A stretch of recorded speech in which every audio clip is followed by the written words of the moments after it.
In 3600 BC, the inhabitants of Malta and Gozo started building the freestanding stone structures we nowadays know as the megalithic temples of Malta.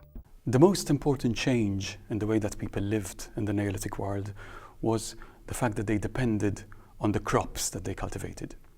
And this meant that they were much more tied to the land than ever before. Now, this expresses itself in the building of monuments. Even in the Maltese Islands, we have over 30 of these megalithic buildings dotted across the landscape, which completely transformed the way people perceived and organized that landscape.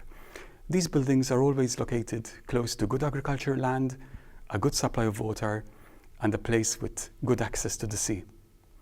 In Gozo, for instance, we have the central plain of Gozo, which is the most favorable part of the island for agriculture, and all the megalithic sites are dotted around it. Here at Ġgantija, the link with water is also very obvious, because this place used to be called Talejun, which means the place of the springs.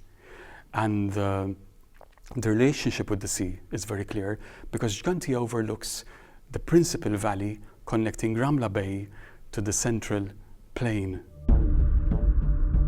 The resources they had to build these monuments consisted of abundant raw materials, skills and tools that they had developed over the centuries, their knowledge and ambitions. The hard, durable coralline limestone is the main building material of the temple. It is greyish in colour and is very hard to work.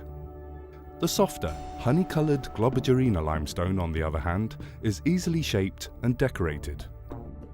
The tools available at the time were made of local materials such as stone, chert, bone, and perhaps wood, although this has not survived the ages.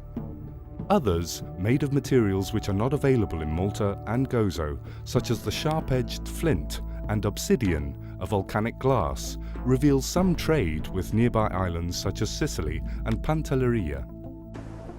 Yet many questions remain unanswered. How did these people move huge blocks of stone across the rough landscape?